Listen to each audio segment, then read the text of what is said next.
Hey everyone, welcome to the Oasis Podcast. I'm your host, Miss AJ. Thanks for tuning in. An oasis is something that provides refuge, relief, or pleasant contrast, and that is exactly what you can find tuning into the Oasis Podcast. This will be a space where I and special guests will be cultivating intentional and honest conversations about life's journey. So what are you waiting for? Subscribe now. Also follow us on Instagram at the Oasis Podcast. That's TheOasis Podcast. Hey y'all. Welcome back. Thank you for joining us on the Oasis Podcast. I hope you're all ready to have some intentional and honest conversation.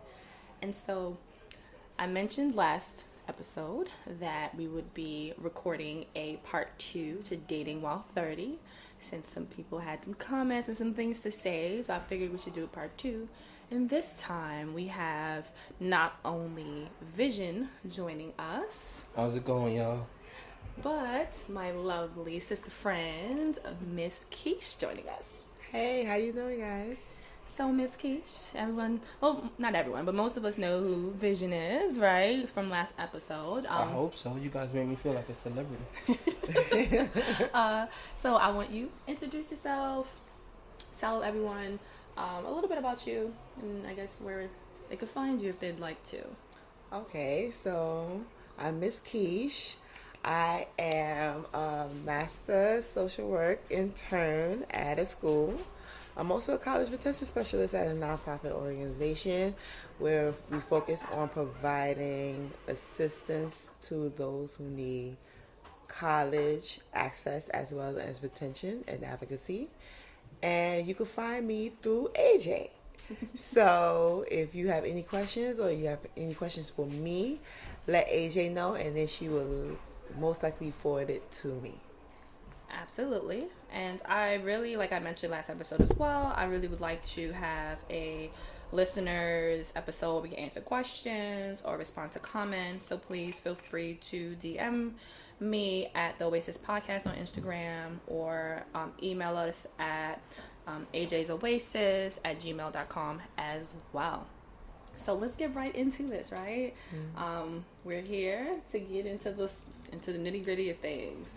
So for this episode, we wanted to touch on a few things, right? So like I said, some listeners had some comments, even some questions, and I definitely would love to address those things. And I think there were some things we definitely didn't talk about last episode, right, Vision? I feel like we touched on some things, but there were some things we kind of left out. You're right. I feel like the whole male perspective was just like kind of missing from the last episode. What you mean? I don't know. It's just you were male. I don't know. Well, guys, you this time had provided the stuff. I tried to, but AJ is just like a sniper sometimes. No, guys, don't worry. I got you guys this time, guys. I'm gonna come with the alpha masculine perspective. Alpha masculine. I'm gonna come with the alpha masculine perspective this time. Self. It's not about being alpha masculine. But you had the mic. Thank you. A majority of the podcast, I'm right? just goofing. Yeah. I'm Thank just you, goofing. Thank I'm you. just goofing. Goofing tells real like a man. things. I'm goofing. That's all I can say. Hey, girl, okay? All right.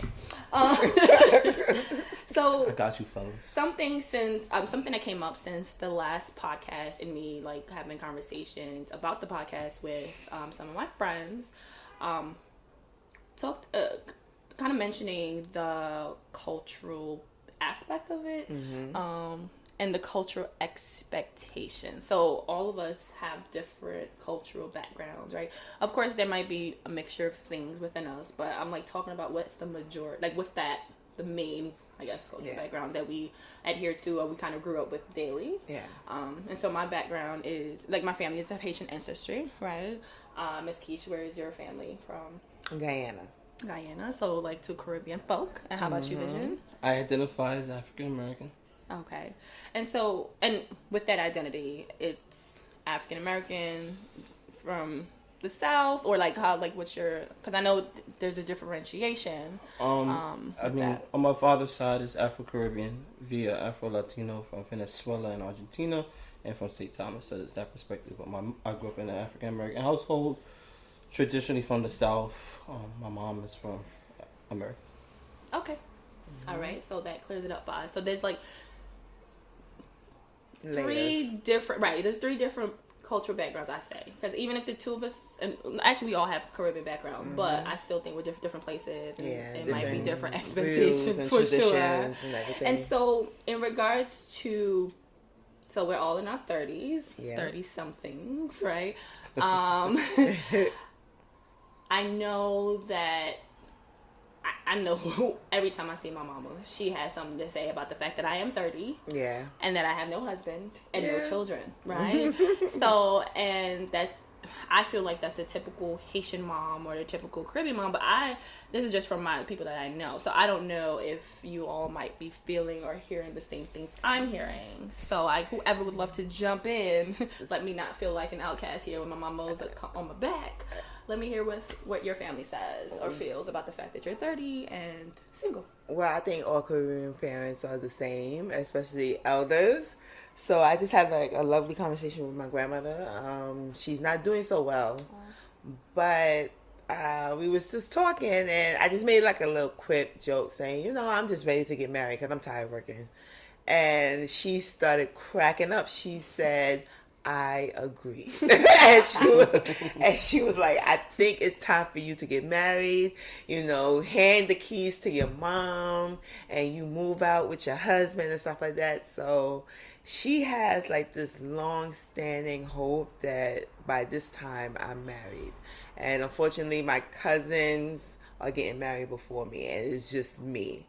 And I'm like, Grandma, I'm just chilling. When you ready to get remarried, I'm ready to get married, But my mother always been like doing a little quip saying, it seems like I'm not gonna have a granddaughter or a grandson, and I'm like, they know how to guilt. It's not even a guilt trip. It was just more of like acceptance in a way, like she's accepting the fact. Like she's accepting the fact, but it's like for me personally, it's like I still have time. Right. Like I'm not trying to jump into a pseudo relationship just to produce a grandchild for you to raise on your own, because you already clearly said you could leave, my grandchild will stay with me. So it's like, just be mindful of what you're saying to me, because dating is hard.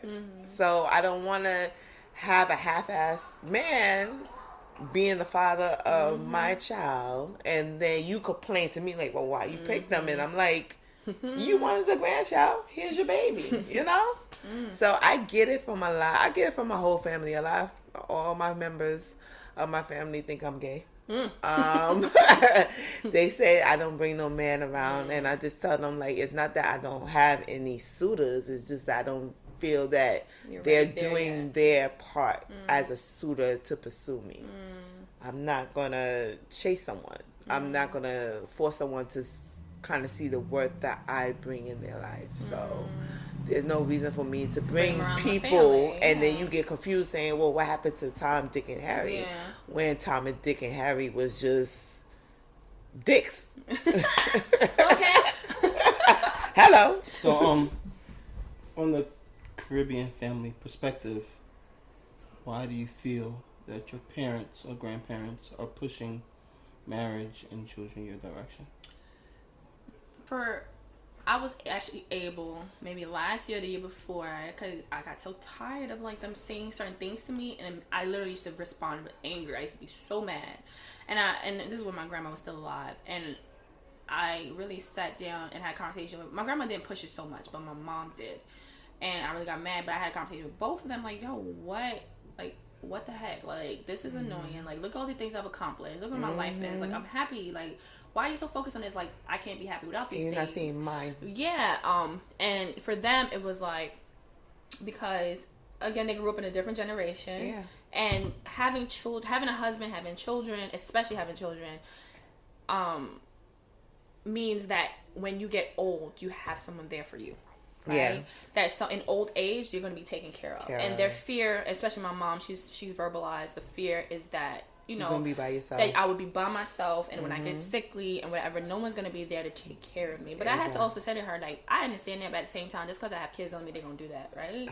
But I mean, it'll be nice, but it doesn't mean that that's the case, and that's why I want to. And I told her that's why I want to take extra care and find the right partner, because at the end of the day, you're supposed to raise your kids and let them live their lives. Exactly. But you have your partner so that you guys can grow through getting old together. Yeah. Right. But so after I understood that perspective, I was a lot tamer in my approach in having the conversations with her about marriage and kids. But yeah, I think it's that. And then they really do see 30 as being really old. They really see it as being old because they were having kids in like their teens, 20s, like in early 20s. And so now, like, you're like a whole decade and change behind. And they're like, what is going on with you? Yeah, it's the like, same thing. Yeah, it's the same you thing. don't got time. Hurry up. You know, and that's what they're thinking. Yeah, it's the same thing with my grandmother. My grandmother had her babies, and when she was in her teens, like she started having like 17, 18. Exactly. My mother started. Well, I'm her only child, but like she started like around. She had me like 34. And like I'm touching that age, and she's like, "My mom had me at but what's going on? Like what's going on? Like pineapples. This is too close to me. This is too close." And I'm like, "Well, I'm not afraid. I'm not afraid. I already made plans, just in case like this scenario already happened. Like I said, like there's nothing that's gonna stop me from being a mother. I will adopt, but at the same time, I'm very conscious of who I let in, because I'm a trusting person, but I'm also a cautious person at the same time. And I don't want a mistake where I am having a baby with this person who said, I'm going to be your world. I'm going to be this. I'm going to be that. And then when you have the baby, they start shifting gears and start driving on a dirt road while you're trying to drive on a regular road. So what's your perspective, vision? Or did you have a question even? Yeah, I mean, I asked that question because I guess my experience is completely opposite. And I don't want to speak for every African-American male, but I guess I want to assume that the majority of us, especially those who are older without children, we witness our parents raise us, and we move out the house, especially in an African-American household. You are forced out at a fairly younger age, unless you've gotten into some kind of trouble, or you know, your parents realize they don't have any confidence in your survival, or feel like you're not competent enough to survive on your own. But for those of us who our parents do feel like we are, we leave the nest at a fairly early age compared to most other African descent families. And now our parents are in their 50s and their 60s, and all their children left the nest. Yeah. Their last of the bunch left the nest, and now they're alone because I think particularly in an African American household, our mothers, their lives are raising their children, their sons, their daughters, and for the most part their sons. Their lives live for raising their sons, and once their sons are out the nest, it's kind of like, what do I have next? Yeah. They might have a decent career, they might have a home, but it's still, what do I have next now that my son's left the house? So my experience is all my mama boys are grown. All of us got places of our own, partners of our own, and all but one does not have any children. Yeah. And the one who does is 500 miles away, 400 miles away, something like that, whatever the distance is. So now she's like, well, I need a grandchild that's closer, so that way I have something to do. I have someone around. My purpose is still to raise children, fulfilling. Exactly. So I think at least from my perspective, and brothers who are listening who are African American, please comment on your experience as well. But at least my experience was my mom is trying to continue that road of fulfillment through raising children. I mean, that does make a lot of sense, and I definitely think that parents of Caribbean background, they do put a lot of energy raising their kids for certain. But for them, it's having the grandchildren is just, it's not even thought about. It's like that's what you do to keep the bloodline going. That's what you do. That's just what you do. But I think it's also with it's a status thing. Like, yes, I agree. It's like, I oh, agree. well, you know, my daughter, for me, for viewers, I'm going to get my second master's. So it's like, oh, my daughter has her second master's. You know, she is working a good job where, you know, she's giving back to the youth and the youth is giving back to her. But it's also more of well, she has no one. I don't see no one in her life. I don't see any kind of future or any kind of continuation of all this hard work, right? Of all this hard work. Yeah. And it's like, now it's crunch time to the point where all the cousins that you was essentially raised with is outpacing you, and you just sitting here like, what's going on? So that's what I'm dealing with at the moment, where my mother's just like, oh, everybody is outpacing me, and then there's you. Like my grandmother even says, like, on her birthday wishes for me, well, we already have a pumpkin. Now it's time for a watermelon. And she constantly keeps saying that. And I understand that, what does that mean? A watermelon. So, my little cousin, from another cousin of mine, we nicknamed him Pumpkin. So, because I have the red hair, I'm the red woman, she's looking for a watermelon. So, a watermelon that she could call her own, like the grandchild, the great-grandchild. Okay. So, she's like, well, I want a watermelon. Okay. From you. Like, I want to die happy knowing that my granddaughter, that was from the second oldest, has a a great grand of my own, and therefore I could be happy to say, boom, she's good. Yeah. So I definitely get that. You know, just to add on, I mean, from your mother's perspective, I can kind of get that. Like, you know, you're her only child. I'm the third child. My siblings had right. 5 kids between 3. She be alright. 7. 7. That's 7. 7. You don't. Why are you pressuring me?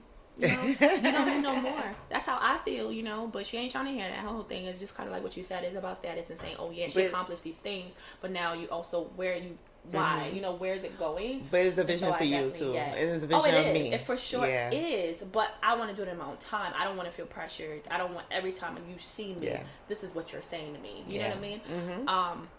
And that's my whole thing. But for me, I'm looking for more, right, than just a boyfriend, right? I'm looking for a partner. And I feel like not everyone understands the difference and understand the work that it takes to not only finding that person, but keeping that partnership alive, that energy alive, keeping that energy alive for sure. And I think exactly why I prefer the word partner, because that's exactly what I'm trying to build. I'm trying to build a partnership, right? I want to start a family. That's a partnership right there. We are deciding together that we are going to start a family, and we are both going to have a hand in raising that child or children.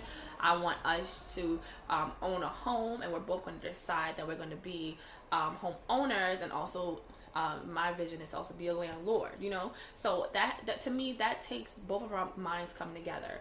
Whereas to me, having like a boyfriend and girlfriend, to me, that sounds, for me, again, I'm talking from my perspective, it's like very young for me. It's like like, oh, you're just around, you know, and you're around when I'm bored, like from high school and to 20s. When I'm hungry, take me out, you know, when I want certain things from you give it to me, and then if we break up, we break up. That's what it is. I don't care.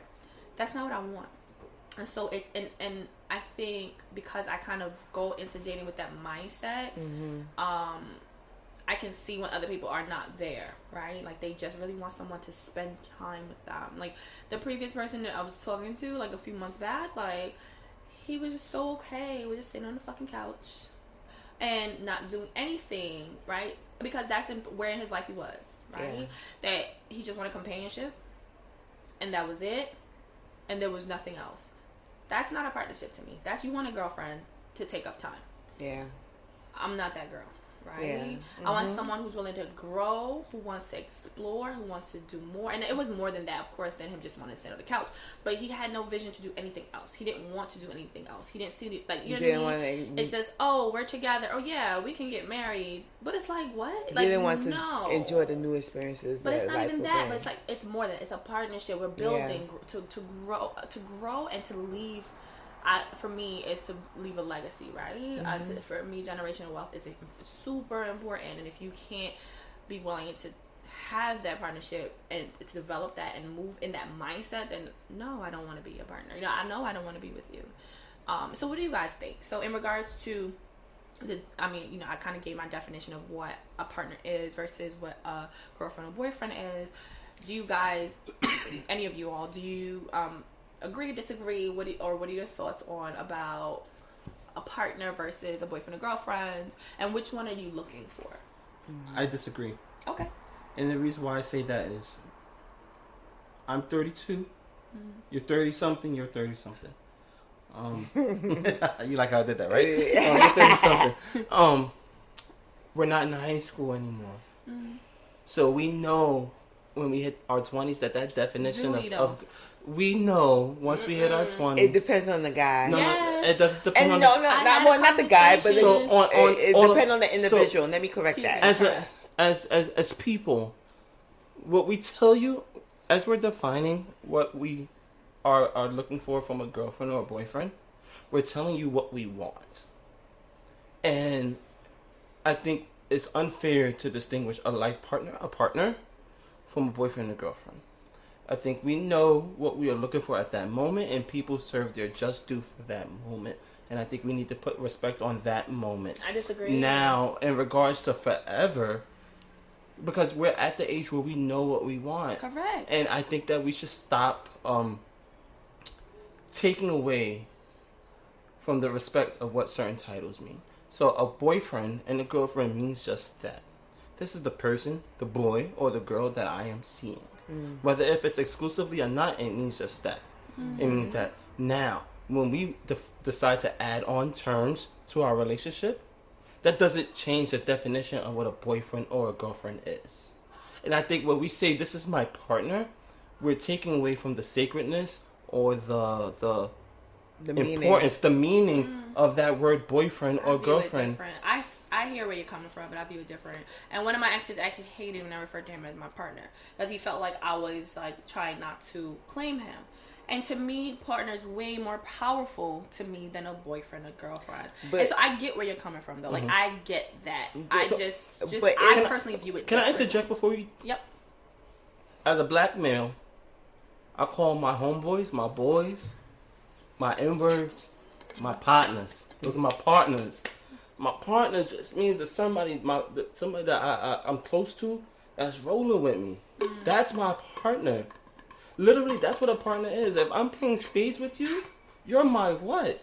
You're my partner. We're talking about spades. And I think that's important. That relationship in spades is important. But I think the term partner is interchangeable for anything. It's interchangeable for anything. But it takes a reliance. It takes a trust. It takes. But I see it more deep. I see it deeper. I'm sorry. I see. When you go into a business, that's your business partner. Like, you are really trusting in that person to hold you down and hold you up. I'm also trusting in that person in spades, and while I'm walking down the street, I see both of y'all like your viewpoints. What's yours? My perspective. Okay, so as a late bloomer, is kind of it's difficult for me, because it's like, okay, what's the difference between having a boyfriend and having a partner? Okay. So if you're gonna have a boyfriend is a person who is essentially your best friend. He's becoming a holder of your secrets. A partner, is there more meaning to having a partner?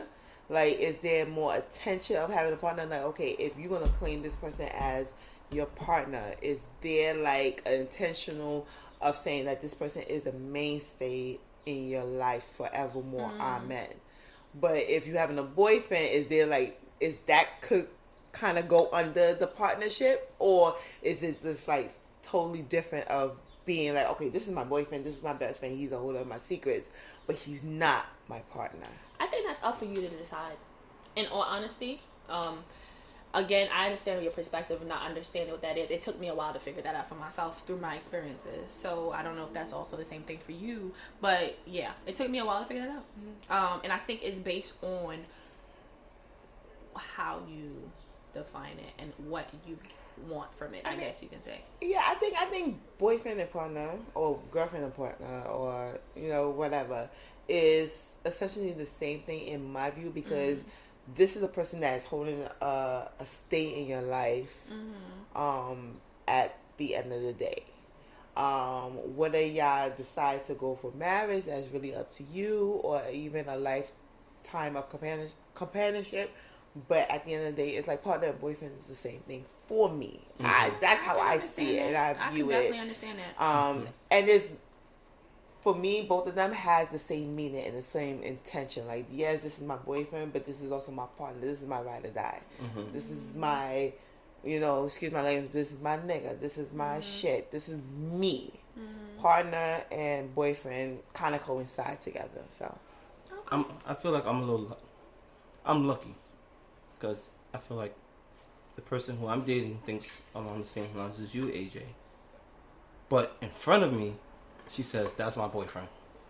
She doesn't claim me as my partner. At least I haven't witnessed it yet. But I assume that she would make that kind of adjustment if I wasn't around. Well, I think it's more of a transition. Like, or she could be doing it out of respect if she knows. It's out of respect, but it's also like, y'all still trying to get to know each other. Y'all still in that beginning honeymoon phase. So at the end of the day, if something happens where you guys are in agreement, then that could kind of lead into the partnership. But right now, it's just like, okay, well, for her sake, she probably thinking of like, okay, you're still my boyfriend. I'm not still seeing the vision of you being my lifelong Can we partner. stop using my name in vain, please? Your name in vain.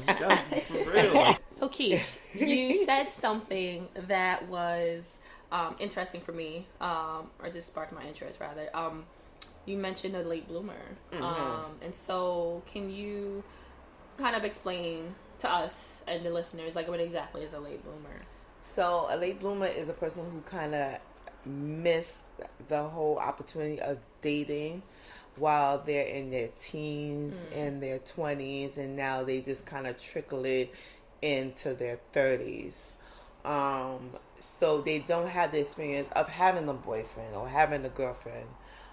They just now trying to have that relationship. So when you say they haven't had the experience, meaning they haven't been in a relationship. They haven't been in a relationship at all. Okay. And so they are now trying to date for the first time in their 30s. Yes. Okay, got you. And so do you feel, or do any one of you all, I can't even say I subscribe to this because I give me my fast ass. I don't know.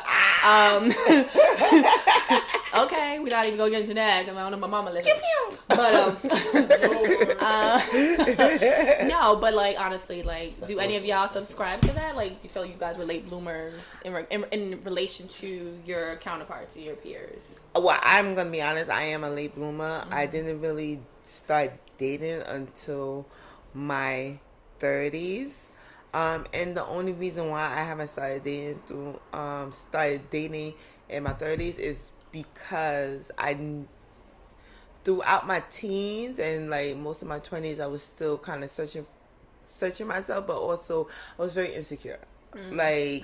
Insecurity does play a big role in, like, if someone comes in your space and tell you, oh, I think you're beautiful, I think you're this and that, and you just like, but I don't see that for myself yet. So what is your true intention? So you're very cautious into allowing that person in the space. And I put not even walls, I put oceans, distance, continents for me to be like, okay, let me wait. And then I don't know what happened, but it kind of transitioned into my 30s where it's like, okay, I want to date. I want to have that happily forever after. It doesn't necessarily have to be in a marriage sense, but it's more of like, I want that boyfriend partner to be with forevermore. So, Miss Keesh, I have a question. Are you looking to date now? I am looking to date, but I'm also looking to have fun. Can too. you like post your Instagram? Like tell everybody your Instagram. Yes, Keisha. Fellas, please. You can slide in your my DMs all you want, but if you are unsent, then I won't. Fellas, so if you come and make sure you come correct income, you can correct come job, correct. you just come correct. Slide into the Oasis Podcast DMs, and I'll be the screener. Correct. For Miss Keesh. All right, because I'm gonna look at you and be like, "Who?" And so I'm gonna make sure. Am I older than you? No, I'm older than you. Yeah, she's right, older than us. so I'm gonna play Little Big Bro. Wow, I'm older than everyone. Y'all making me feel like I'm old. Girl, bye. All right, so I'm gonna play Little Big Bro. So I'm gonna scream. First of all, I'm gonna scream I at don't think we AJ. old. Period. Hello. But I that think would be a good idea. What? Yeah, slide into them DMs. Vision and I. All right, back to. Okay, you're right. Do not repeat. Do so not. Love, Miss Keisha. All love. Mm-hmm. So, do you feel that you're a late bloomer as well? Do you subscribe to that definition, or do you define it differently? No, because I've literally, since 21, I've been in a 7-year relationship. I took a couple months off in a 2-year relationship, and then boom, I'm 30. I was single for almost a year, give or take about a year. But within that 2-year relationship and that 1 year, air quotes, where I've been single, because I was like going on various dates or whatever, was a learning process for me.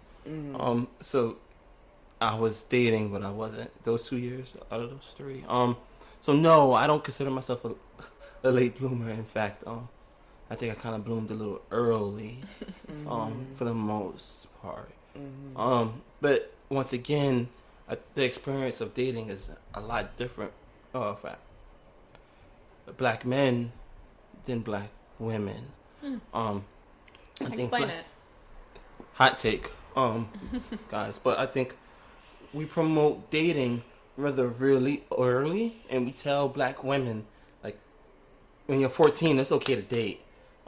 Specifically in the urban community. So your parents might not tell you it's okay to date, but society promotes that. Men promote that. Your school promote that. Your friends promote that. So yes, mom and dad might. Mom and dad might tell you, like, mom, dad, big bro might say we're gonna get the switch.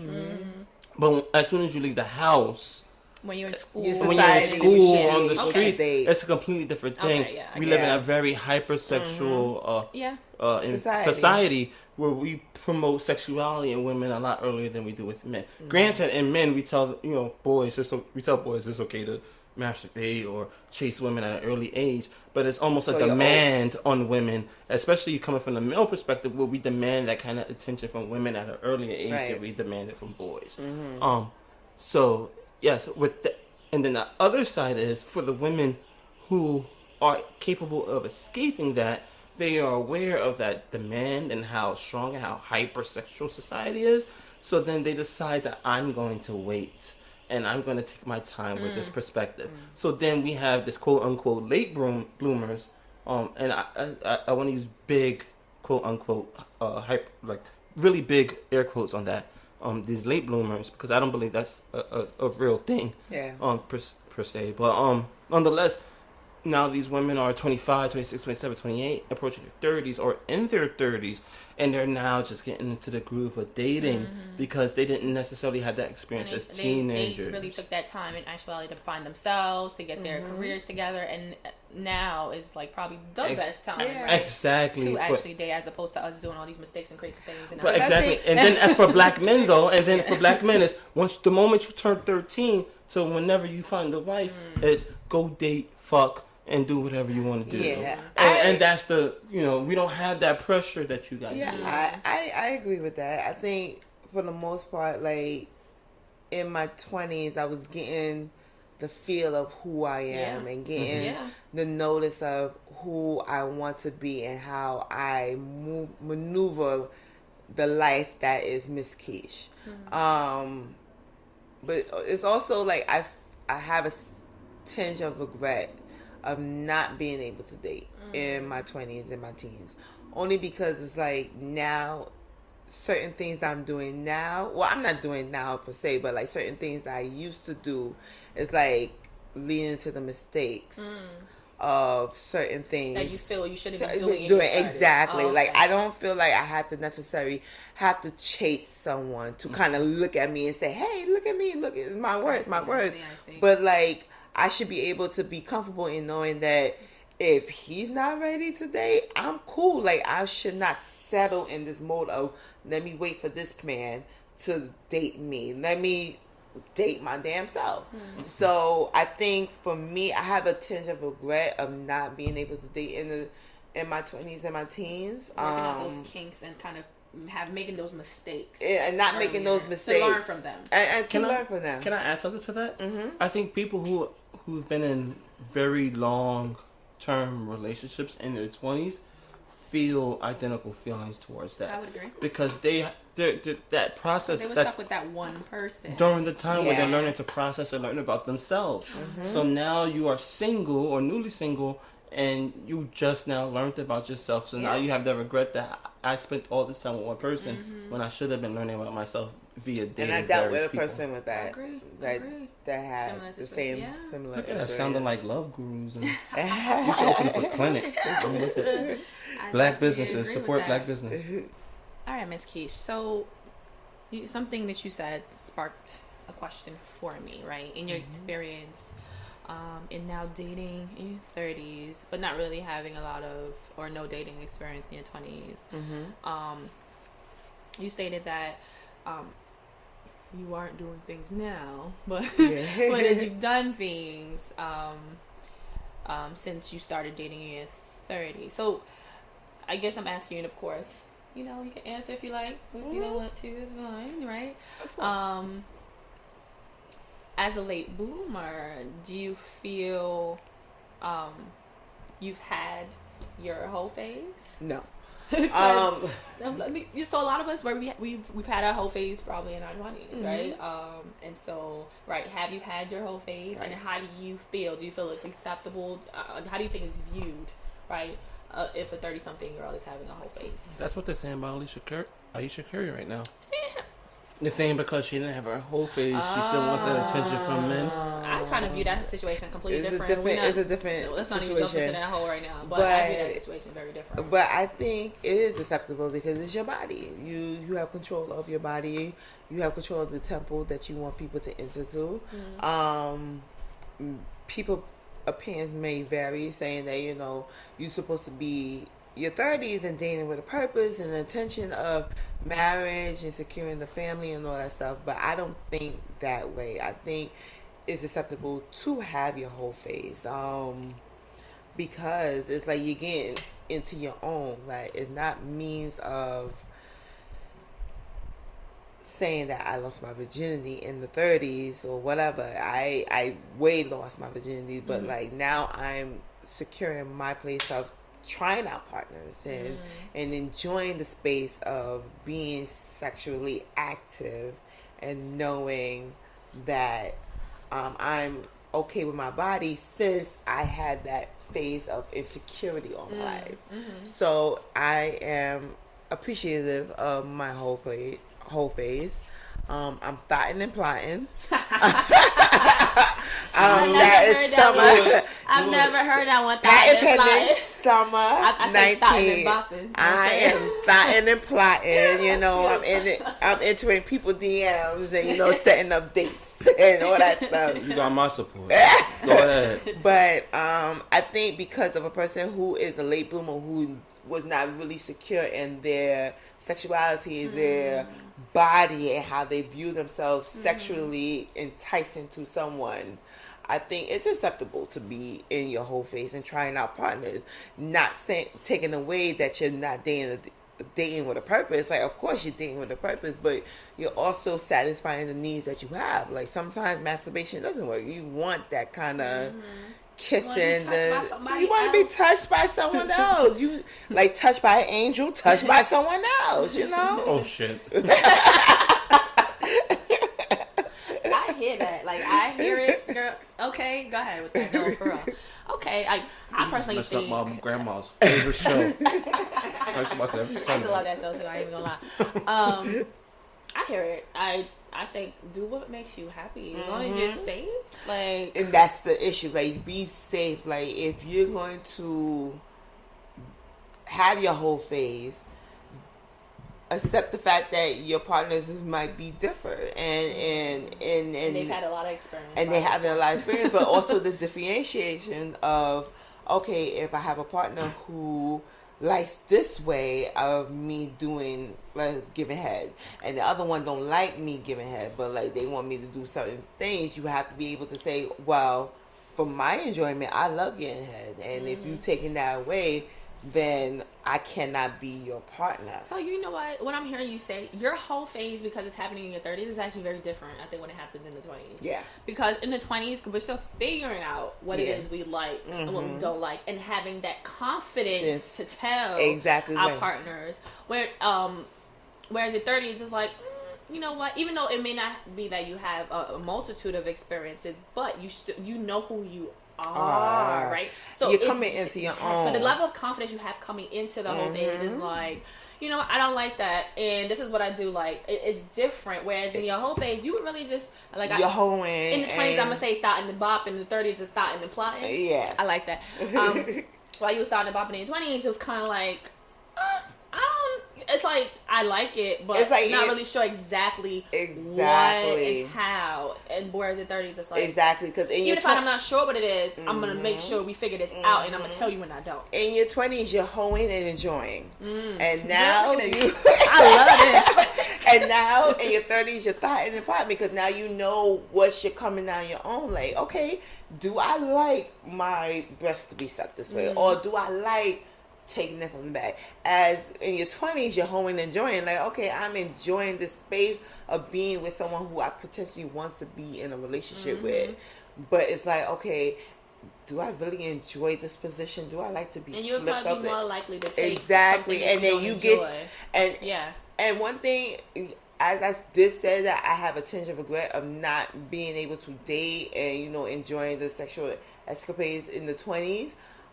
One thing I like that I'm a late bloomer is that, yes, I done the whole loss of the virginity and everything, but now in my 30s, it's like I'm more secure in how my body feels and how my body looks, as opposed to 20s, where it's like, well, do you enjoy this fat pocket I have in my stomach? Do you like my second stomach? Do you like this? Do you like that?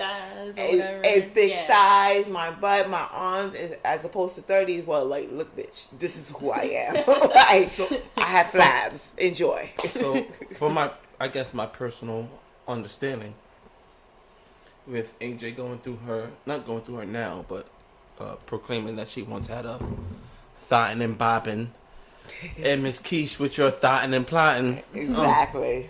How do you explain that stage to men, and what their reception or their response to that?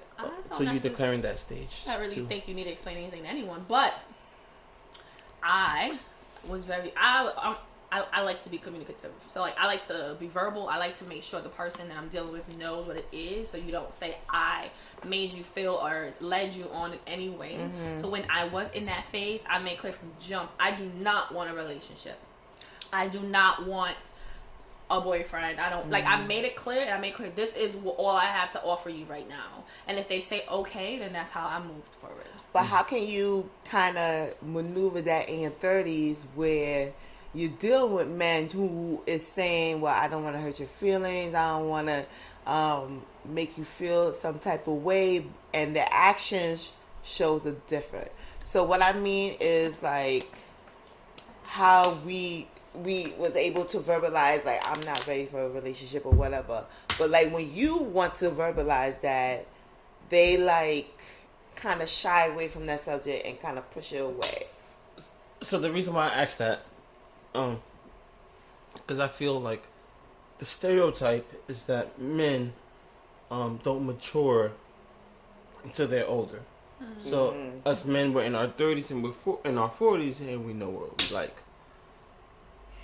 And at least from my perception of what relationships and how relationships work, it's easier to trap, and I use trap strategically, to trap a woman in her 20s to marry you in comparison than in her 30s. So now you're in your 30s and you're understanding the person you are, and you're thotting and plotting and thotting and bopping. Us men, niggas, we sit here and we're like, pardon my language, sorry, but us men, we're sitting here, we're like, this is what we want. We finally know what we want, and we're presenting what we want. So now you know and now, because you've been single for this long, now you're in that phase. For those who haven't experienced that the dating phase, now you're in that experience of, I know what I want. I'm moving around, and now we're like, yo, we know what we want. But is it verbalized in the beginning? Because if it's not verbalized in the beginning, like if it's like it's saying blurred. what your intentions are early on, exactly. so both people are clear. Because it's blurred. Because if we are entering a sexual relationship where we are enjoying each other, and like the sex is great, and it's like we just want to continue. Yes, there's a mutual respect of we have a connection for a long time, and we do like each other, but it's not verbalized in the beginning. Mm-hmm. So that's where the whole, thotting and plotting, it kind of blurs, because for her, she's like, okay, well, I'm thotting and plotting, like, I'm enjoying you, but I'm trying to get this other one. And as they say, once you enter a second sexual relationship, the energy shifts. Mm-hmm. So it's like, is that man, that original man, comfortable knowing that he has a girl who is dating with attention, but also enjoying sexual relationships, but have a second or possibly having a third partner? You hear that, men? So those of you who did not check episode 5, go back and check episode 5, because intentions matter, as pointed out by Miss Keisha. So if you know what you want, say that early. Yeah. Let them know. Day 1, this is what I want. And also, if you're not sure, go back to episode 5. Shameless plug. Episode 5. And hear it so that way you know about intentions. Yeah. Thank you for that vision. So like, I'm hearing both y'all. And so the next question that comes to mind is, so if you are in this stage, right, that we're all, for the sake of this conversation, calling being a late bloomer, should you expect then to settle down in the 30s, or like, should you expect it at all? And should you expect to do it while you're 30? Because if you think about it, you have a whole decade to, quote unquote, catching up. Yeah. So should you just have that, so the expectation should be pushed to like the 40s or like the late 30s? Or should you even not have it at all? I think both of us is ready to just jump. It's like double dutching. This is a good question. I think life has a funny way of showing who we end up with. So the expectation is there. Realistically, will it happen? Possibly not. And we probably will have to wait until our 40s to kind of, but then we have to be mindful and understanding that in our 40s, for us women, if we want to have children, it decreases. It decreases our chances of having the children. So we have to think of the plan B's and the C's to ensure that the person that we have intention to be with, they will understand that biologically we may not have children, and they have to be comfortable. Or it's gonna be harder. And it might be a little bit harder. Yes, we could still have children, but it might be a little harder. But they have to be open and mindful of saying, okay, well, now I might be responsible of taking care of a child that was born from a different mother, or possibly have a surrogate and willing to have the funds for the surrogacy, because that's very expensive.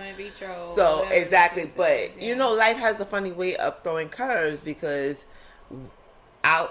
if I'm out here thotting and plotting, and then I meet the person who I've been plotting and thotting with, had the intentions of saying, hey, I'm ready to be in a relationship with you, then if that love and intention is there, for me personally, I probably will shift gears and say, okay, well, let's start working this out. I see what you're saying. I see it.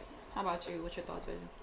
I'm not trying to be funny, but repeat that one more time so that way I'm clear with what my response. I'm not even sure how I repeated it the first time. Okay. So, being a late bloomer, again, for the sake of how we're using in this conversation, should there be an expectation to settle down within your 30s or at all, or should there be a shift in the period of time where settling down occurs? So I'm gonna tackle the latter part first. Settling down should be the objective, period. So for those who are While you're thought in the plot, regardless. Okay. So if you're, and I say that to say, if you're not in the game for settling down, you need to get out the game, period. So if your needs at this moment in time is the thought in the plot, then you need to be mindful of that and make sure the people that you are plotting or the people that you are thotting on is on the same wave, on the same agenda for you. So if you thotting, you need to be with niggas who are men, who are thotting, and they're on the same wavelength. And if you are not on that wavelength, then you need to adjust that. Because the results of the game is at the end of the day to be in a relationship, a serious relationship, Feelings to will be possibly have feelings will be hurt if we're not in the same and that's game. if you're doing it in your 30s, because when you At thought any involvement age. in your 20s, But if that you- was not but the if case you in the thought in 20s. the You having a plotting- whole phase. You're not Because trying to in- be with nobody. but if But you in thought your in the 20s, plot- you don't. In your 20s, you don't know that. You said at any age. And so, in your 20s, you don't know that. In your 20s, you don't know that you're doing this just to have fun, unless you know yourself well that you can say, "I'm doing this to have fun." So then you're conscious of it. So then, either way, you need to know that I'm with somebody who hasn't quite identified themselves romantically and know what their end goal is. So I'm dating that person because I have that in common, or I know that I don't want that, and I'm dating somebody who wants that. So either way, you have to be conscious yourself to know, like, I don't know what I want, so I should date somebody who doesn't know what they want.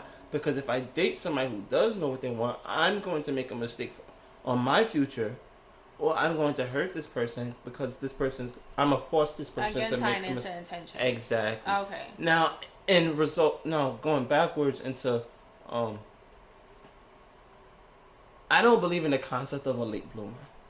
Yeah, you mentioned that earlier. I honestly think that in some ways you're kind of like poking fun at yourself by saying that because I didn't have this, or I didn't do this, or I chose not to do this. I don't, as mentioned in episode 5, make sure you go listen to episode 5, y'all. But as in episode 5, I said I don't believe there's a time constraint or a social constraint in dating. So therefore, if it doesn't matter when you got married or when you started to date, there's no time, there's nobody to tell you this is how things supposed to be done. As much as people society like does, though. as much as society likes to tell and you. for women, our biological clock. Yeah, our biological Our clock bodies is are thinking. very And just nothing. and as much as they ticking. promote biological clock for women, they promote the responsibility on men. So you're not a real man if you have a child. You're still a child before you get married. And so as much as you guys got the biological clock, we got immaturity. So with that being said, even in the workplace, by the way, like with men who are married are more respected than men who are single. Oh, I didn't know that. Yes, very much. I really didn't know that was a thing. When I was engaged, I wore a promise ring. The job opportunities I got while wearing that promise ring is completely different than the job opportunities I got, and the amount as well as the as job opportunities go as when I was single or not wearing that promise ring. And I think every man who is engaged or married would agree with me. The amount of respect you get in the corporate world varies from what you get when you're single. That's interesting. You're looked at as more stable, more dependable if you are married. I can see that. I can see how they. But I didn't know that though. Even going back, society might tell you like, "Yo, you should have done this, you should have done that." But the people who are telling you should have done this or should have done that, I promise you they didn't do this or that they telling you should have done. So they are fully aware that even though I'm telling you this is just definitely not the case. So it's hard for me to believe that, like, yes, I am a late bloomer, because society has told you that. And in fact, the people who are getting married, your counterparts who got married in their 20s, 9 times out of 10, they are probably getting divorced. Yeah. Actually, what is it? 73% of those people who are our counterparts who got married in their 20s are now getting divorced in their 30s. So I'm saying that to say that there's no such thing as a late bloomer. And I think you need to celebrate yourself for that wisdom that you had to, I'm not going to fall for this during my 20s. I'm going to wait till I identify who I am, I know who I am, and therefore I can give that person who I am. Whereas us who make that mistake in our 20s. That's true. I do. Okay, I definitely agree with a lot of what you said, and that monologue just yeah, I know, my fault, y'all. I thought that you said it from your chest, you know. From that, I did get another question came to mind, and that is, all right. So again, I'm sorry, I hope Miss Keesh, I'm not trying to put you on the spot, but this is an interesting perspective that I'm sure other listeners might have experienced or interested in hearing about. And so, in your experience, again, you have friends, you have family members, and you were mentioning earlier family members that kind of like cousins and stuff, quote unquote, surpassing you, whatever, put that in quotation marks. And so you've seen a lot of relationships, right? You've seen a lot of dynamics, relationships, situationships, whatever, marriages, I'm sure, too. And so from that point of view, right, that you have in seeing those experiences, and even from the, some of the interactions you've had yourself, do you feel it affects the way that you view or interact in dating or forming relationships? I think absolutely in my case. The only reason why I say that is because it allows me to kind of change certain viewpoints that I had originally, basically having certain viewpoints I have originally, and kind of be mindful of how my behavior and actions kind of lead into the relationships that I am trying to have with other people. So many of my friends share their experiences of dating or being in relationships or being mindful of what they're looking for in the relationships, and it kind of made me kind of look back at myself and be intentional with the person who I am thinking of dating or I'm thinking of plotting or thotting with, but like just be more intentional to hold a space of honesty and understanding. Okay. So I don't want to like so and so in air quotations is make the mistakes that some of my friends did, but I want to be mindful that okay, in my eyes they made mistakes, but if I make that same mistake, how can I revert and make that partner or whoever I decide to be with understand that the behavior is, is not a purpose. So you're learning not only from the actual experience of what went wrong, but you're also learning from the fact of what they could have done to fix it or what they did do to fix it, and you're kind of trying to add exactly, like, and it's also what you would have exactly. It's also the shared experience and the shared wisdom of it, like learning from everyone and how they interact and how they was dating and how they was in relationship gave me the space to be like, okay, well, if I were in that scenario, would I act that way? Or if by chance in the future, would I be that way? And give me that wisdom to be like, okay, well, let me stray away and kind of focus on being more present with the actions and behaviors that I present to the person. I definitely, some deep. Yeah, right? Like, that question came to mind, of course, by what we were talking about, but also, hearing what you're saying, I can relate, like, and understand that, but granted, again, like I said, I started earlier than you. But I still moved from that lens of learning from other people's mistakes, even though I still made a hell of my own, like a lot of my own mistakes. But in regards to, I think why I'm so picky and choosy before I want to like settle down or marry somebody, right? It's not for the sake of I wasn't asked, right? There was a short period of time I was engaged.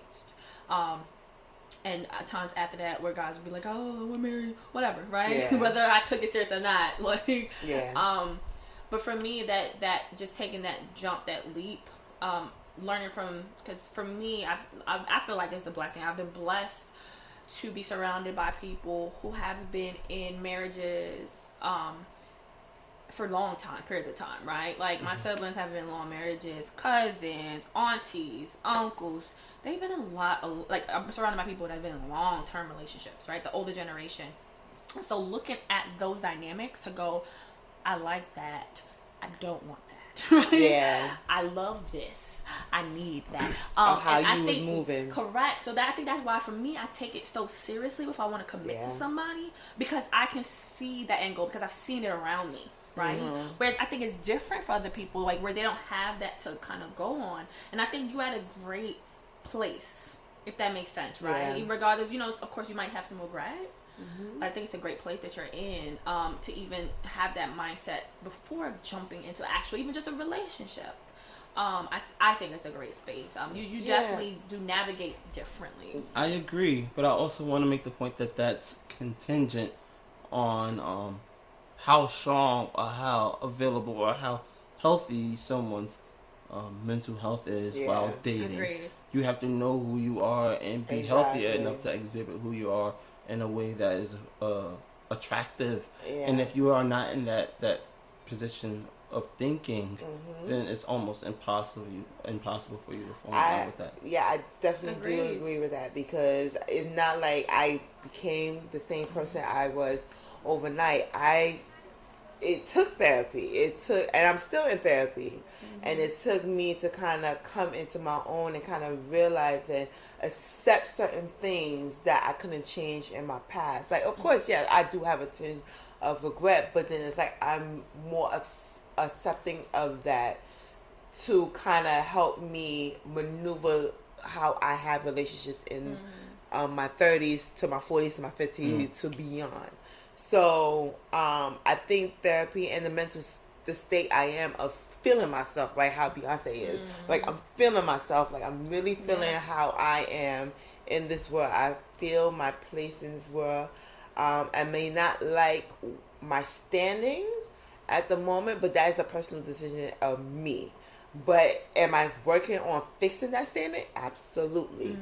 But I'm not going to focus and have this whole mindset of, like, I need someone to kind of validate and make me complete me so I could go into this standing. I'd rather be in the standing where I'm here, me and my potential mate is at a table, and my reserves are available to him, and his reserves is available to me, and we at a 50% of knowing each other and knowing. So that's why I love the fact that, like, yes, I have that tinge, but, like, I love the fact that I missed the whole 20s and the teens of dating, because now I be more intentional with the person who I'm pursuing, and we could just kind of manifest what we have for each other in a glowing and loving space. So I want my partner to have therapy, because I can't address the traumas that he may have in his past relationship. And that shouldn't be your job, too. And that shouldn't be my job. My job is to uplift you, upload you, love you, praise you, and then everything fuck you. Right? That's it.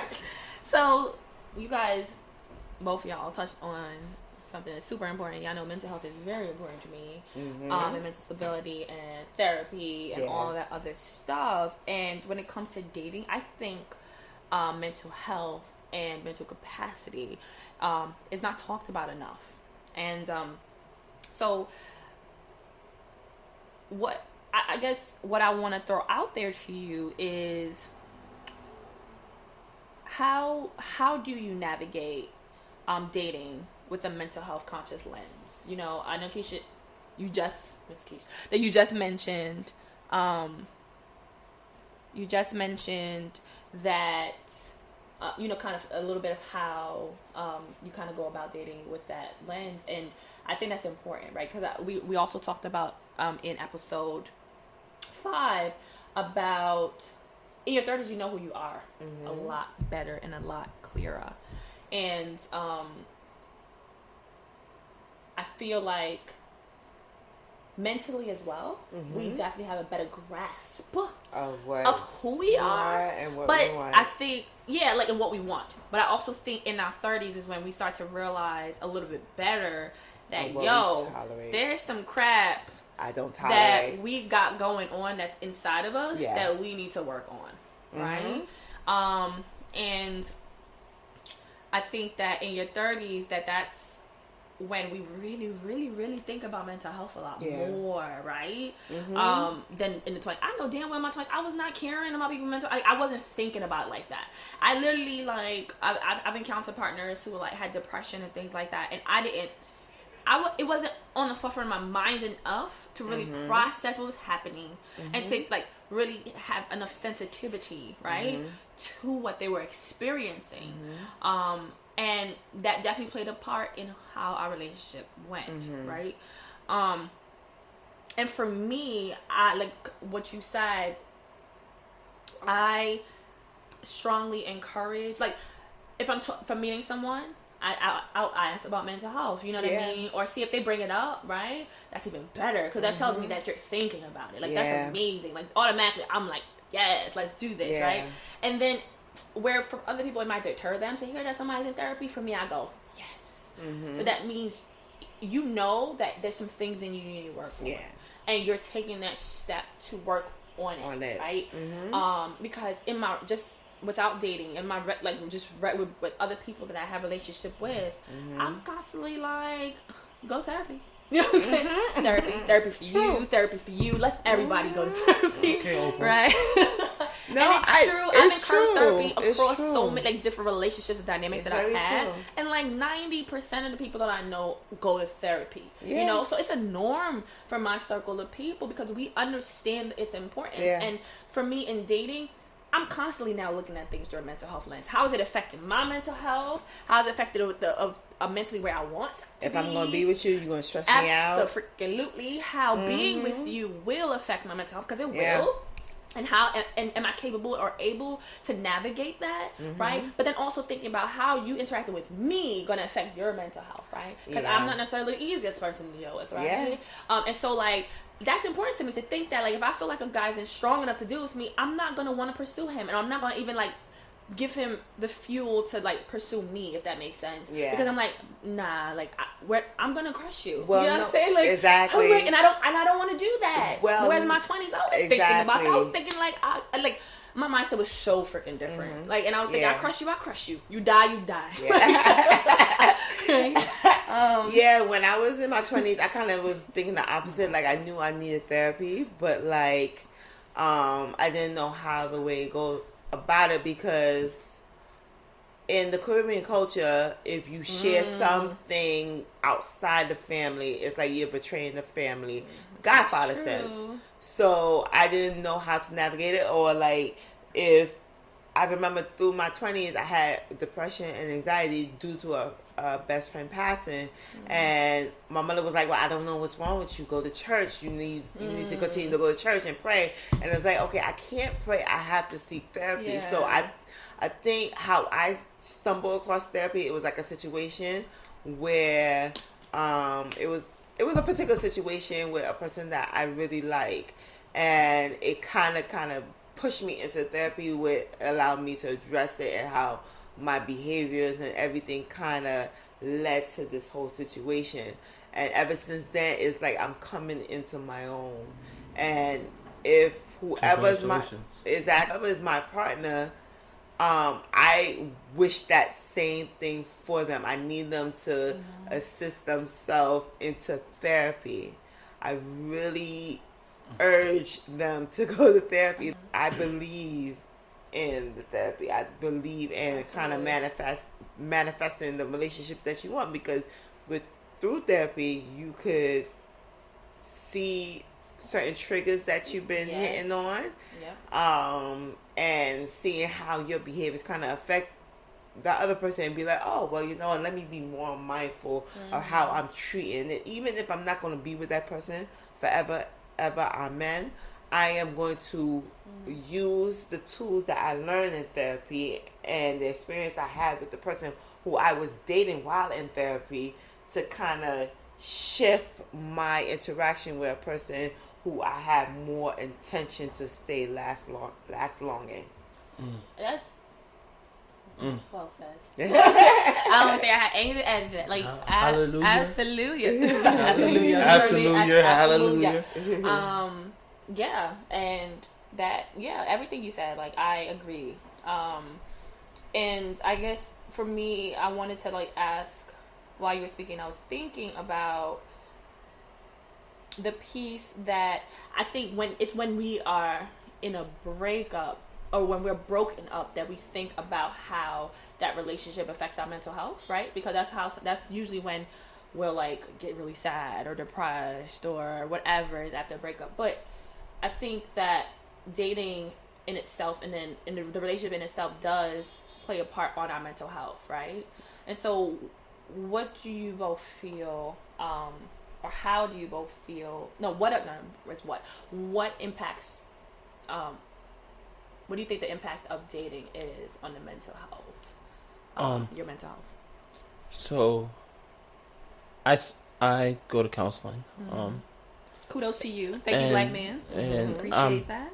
I'm lucky enough to have a partner who promotes that, as annoying as she is with that. Especially the last couple of weeks. I missed a couple appointments, but nonetheless. And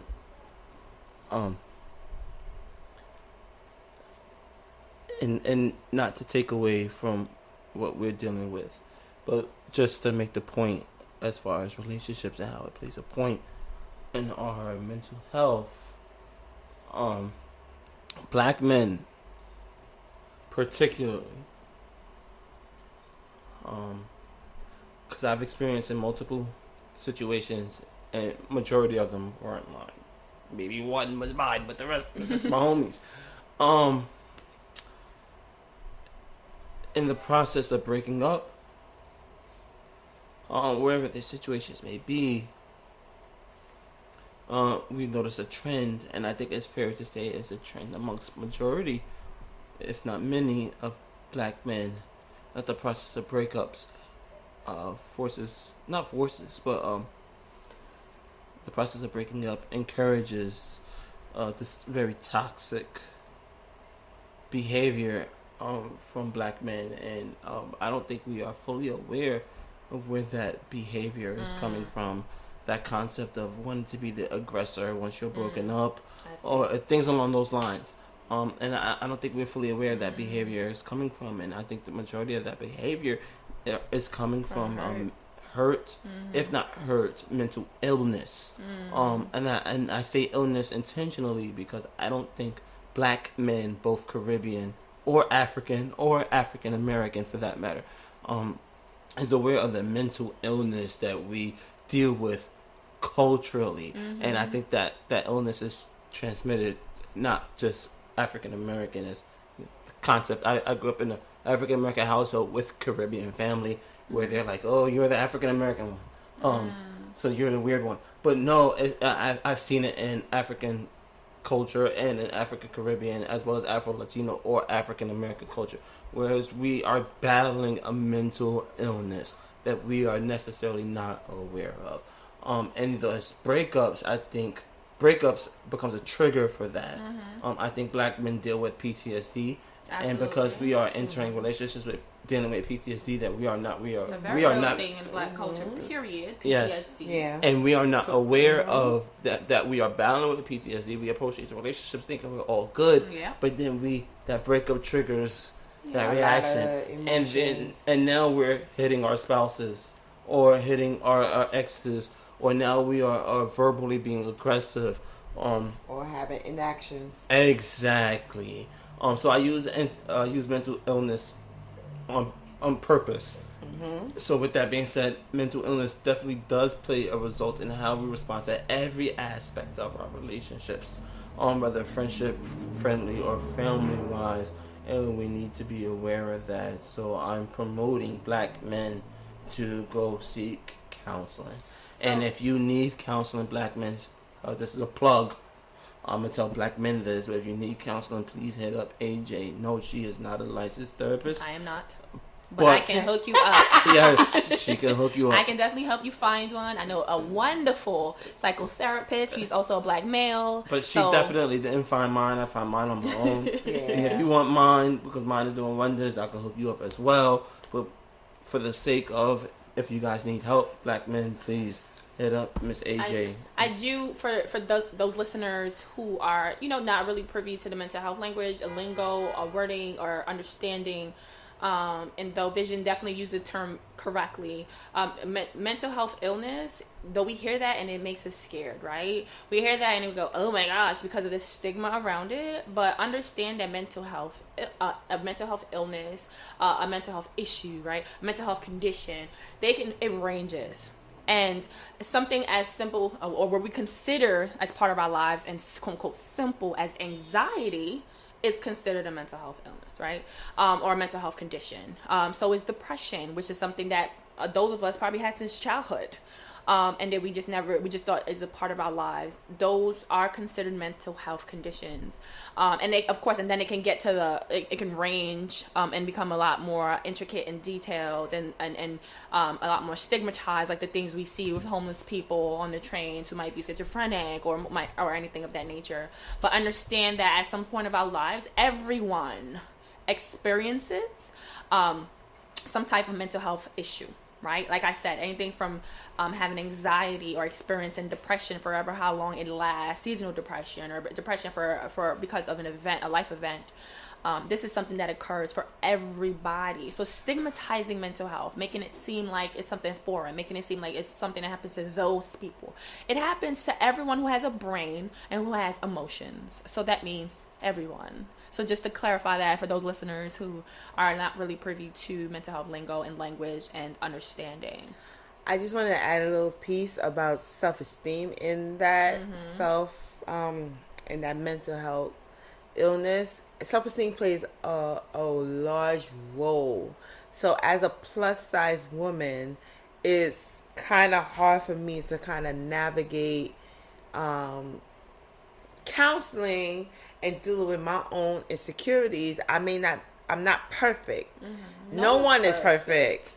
But I'm navigating on how my view of me and my body is compared to society. Like, I do get quips of, if you was a little smaller, I could see us working or all that stuff. And that kind of contribute to the mental health illness that most of us have, because if we hear that as a constant basis, we may not think that we are perfect, and that leads to depression, and that leads to anxiety and insecurity. And let's go a little further, it could kind of lead into kind of sexual taking.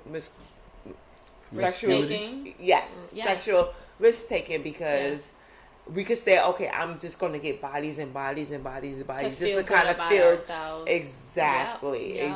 So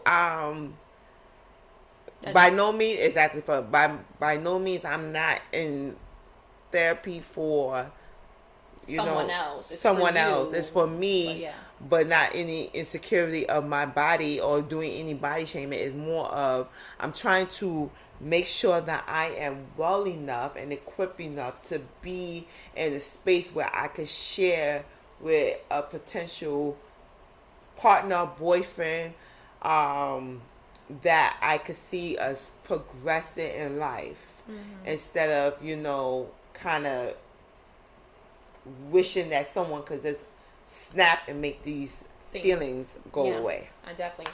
And thank you for saying that, because that leads into another kind of thought question that I wanted to ask, is how do you feel therapy influences your daily experience? Like, for me, I'm a believer, again, of therapy. Love it. And I'm also a believer of going to therapy whether you're in a relationship or not, and whether you are in a good place in life or not, right? Yeah. For my personal self, I wanted to go to therapy this time around while life was still good. Life was okay. Because I tended to run to therapy when shit was hitting the wall, right? Yeah.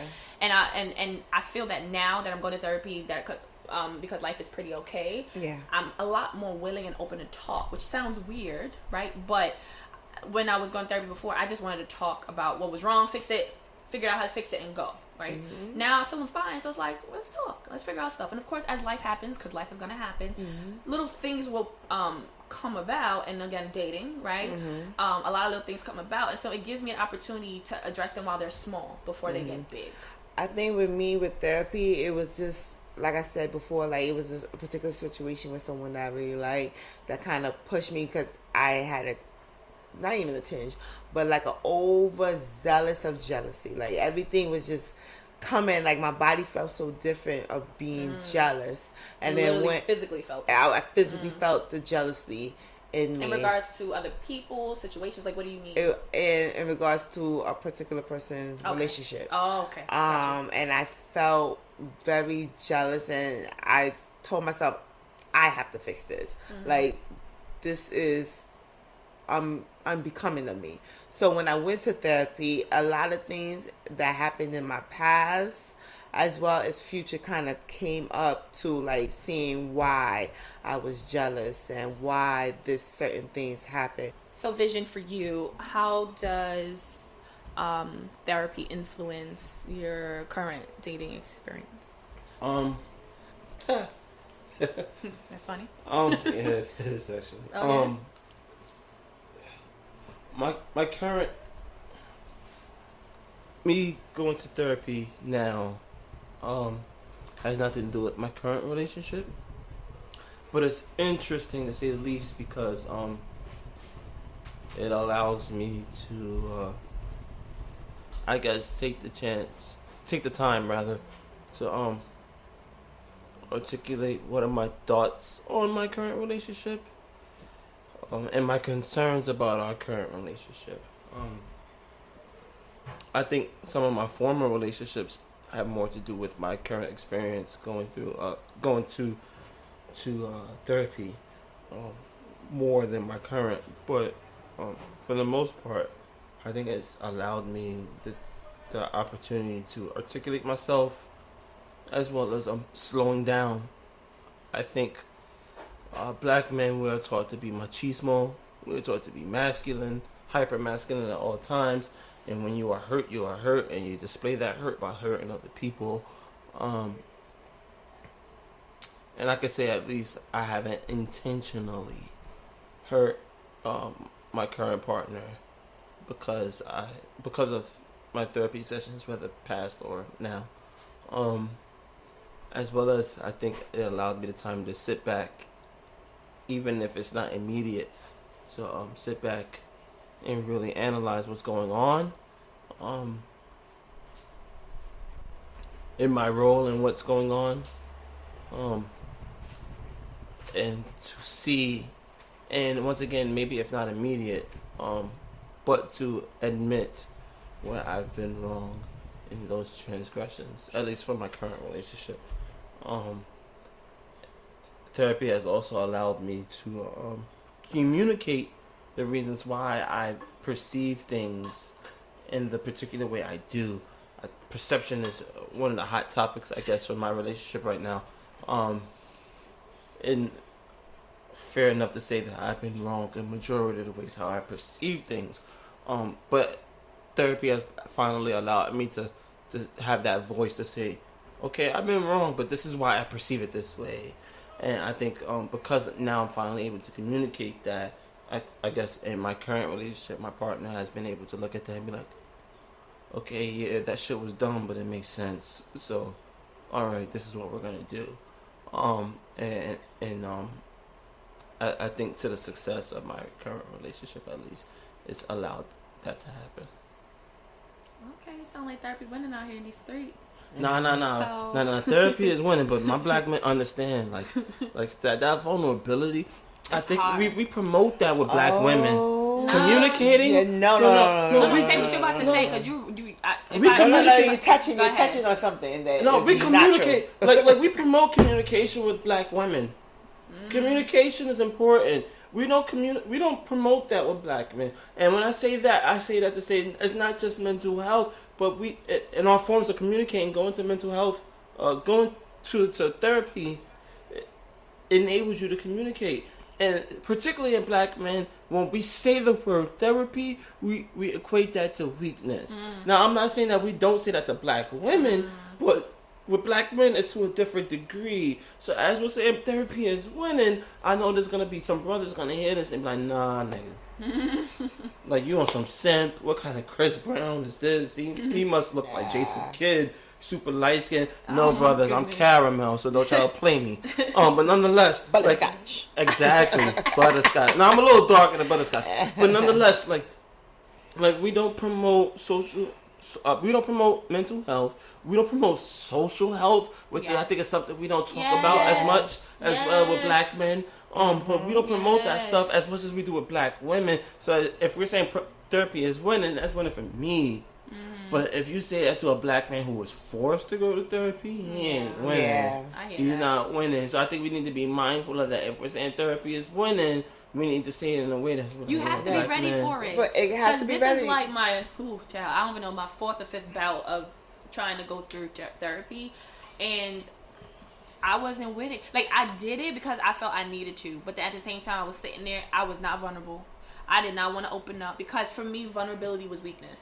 And so, and as a black woman, as a woman from the Caribbean, like the Caribbean descent, of being told, suck it up, you strong, deal with it. For me, going to therapy back then, I didn't tell people about that. Like, I felt that it was like, people was going to look at me like I was crazy. Exactly. And like, I was weak. I became more vulnerable when I was telling people that I was going to therapy. Like, even when I started therapy, and this is my first round of therapy, I was like very vulnerable with my therapist. Which was a white lady who was like, I don't know your experience, but let me tell you X, Y, Z, A, B, C.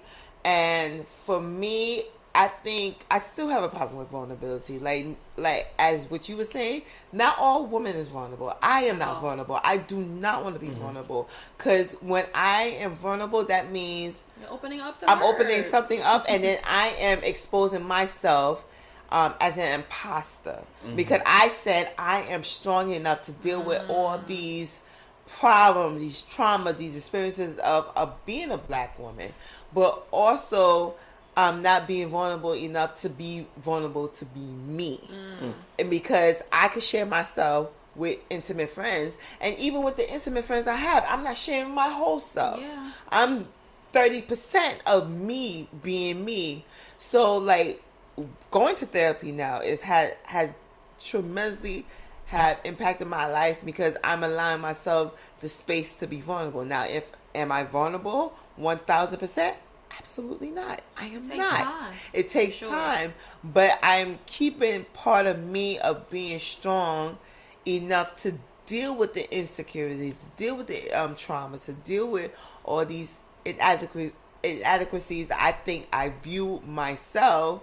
But also shedding light that, hey, as a social worker, it's okay to be a little vulnerable. It's okay to expose yourself and never shy down of that, and be standful in your truth. And, you know, whoever you have intentions of dating should know that. And I've been very vocal on that. Like, it's okay. Like, if I ask you to go out, it's okay to say no. Like, you don't have to say, no, I'm going to be disappointed. No. It's your right to say no, but I'm being vulnerable enough to have that space with you, so you could be honest and vulnerable with me too. Not definitely don't want to take away from your experience. Yeah, definitely. Or you, Miss AJ. I just was trying to make the point that in the black community, therapy is shunned upon. Period. Of course. And no matter where in the black community, from out the diaspora, Latino, Caribbean, African American, Afro-European, Afro-Asian, it don't matter. It's shunned upon. But for women, not for women, therapy is deemed more sensitive, and we equate sensitivity with the black feminine, as at least in the black community. Remember, in any community, we're equating sensitivity with femininity. And so it's more acceptable for a black woman, in our community at least, to go to therapy than it is for the black man. But I'm also saying that to say black men as well, we need to take that perspective amongst ourselves and promote it. I guess is my agenda with my statement I made. Constantly in the black community, if you tell your black homeboys, my best friend is Latino, he has African heritage as well. So for the sake of argumentation, he is an Afro-Latino. In the moment I decided to tell him I'm going back to therapy, he was like, "What the fuck is wrong with you?" And that's the perspective that we put on it. That's the spin. And I think that's the spin as well as black women put on it when black men go to therapy as well. Like, what's wrong with him? Well, I want to date him. He's going back to therapy. H, I think you alluded to that earlier. So definitely don't want to take away from the black woman's perspective, because you guys have your battles that you guys need to seek therapy for as well. I was just taking claim to what the black male perspective is. I definitely hear you, and you're absolutely right. We definitely have we are in it together, but we do experience very different things as well. And this has been a very, very colorful conversation. To me, it sounds like a part 3. I don't know about y'all. Does it sound like a part 3? It sounds like a part 3. Sounds like a part 3 as well. Are you bringing Hennessy to part 3? I got white honey, so bring that Taylor Port. What kind of talk you trying to have? Is what bottle of 2 or 3 of those. It's what we try. Let me know what kind of talk you trying to have. All right, for the what's happening, what's new, intentions for the week, and what you're looking forward to. Want to ask y'all, what's going on with y'all this upcoming week? Outside of dating, what's going on in your life, Miss Keesh? What's going on in your life vision? That you might be looking forward to, or just what energy you're putting out there for the upcoming week. So, for the upcoming week, what I've been doing is upping my prayer. Okay. I find out that, I kind of figure out that I don't really pray with intention. I just kind of do a generalization prayer. So, to the respects of my Muslim brothers and sisters, I am not doing the fasting part, but the praying part, absolutely. So I've been upping my prayer. But for this week, I'm finishing the semester. Congrats, kudos to you. This is spring semester 20. What is it? 19? I was about to say 14. But I'm finishing up this semester. I have one more paper. It's a 10 to 12 page paper that I have not even started yet, and I don't even know where my USB and references are. So after this, I might be doing a paper and then going out. But self-care is very important. But I'm leaving for Atlanta on Saturday to visit one of my students and her graduation, and just celebrate her in her moment, and then just kind of see what Atlanta scene is all about before coming back and starting to do full-time work again at my job. So my intention for this week is self-care and homecoming, Beyonce, feeling myself. I like that. How about you, Vision? I think my whole week is dedicated to self-care. What does that look like for you? I mean, Mondays is a big prayer day for me. And so I take the time to acknowledge God, and it's a big prayer day for me. I've been going on interviews and looking for new jobs and promised new positive, and he sending your way. Positive, exactly. Well, I've been promised new positions and all that. And I think it's about time for a mental shift. Change my perspective on how, change the way I think. Try to readjust myself to the situation at hand, and really appreciate the blessings that have come through this position that I have, even though I've refused to acknowledge them in the past. So just becoming more appreciative and praying and thanking with the situation I have at hand. I think that's my goal for the week. I think I'm gonna take my lady out to dinner on Monday, and watch a whole lot of basketball and wrestling. It is the playoffs, sir. It is the playoffs, and I don't have not near one horse invested. Playoffs have been pretty exciting, though. Are you good? That's it? Yeah, that's it. Okay. What about you? I am, just like Miss Keesh, I am traveling the latter part of the week, so I'm looking forward to seeing my family and friends. Where you going? I'll be going to the the Sunshine State? Was that Florida? Sunshine State, right? Is that what it's called? Anyway, so I'll be going to Florida. We're not talking about political. We're not talking about that piece. So seeing some family, and I see family in Florida at least once a year. That was actually one of my goals, to spend more time with them and see them once a year. So I miss that. Was your intentions in 2019? Actually, yeah, that was one of them. That's weird. But like mine too. Oh, look at that! Great minds, traveling. Statewide. Traveling is always part of my. Yeah, mine was statewide. I didn't really care about going outside, but statewide, I wanted to travel more. For sure. So I'm looking forward to that. Again, vacations always great times for me, being away from work. And I guess prior to that, really getting some things handled work-wise, and the school year is winding down. And so hopefully the amount of work that I have to do is winding down as well.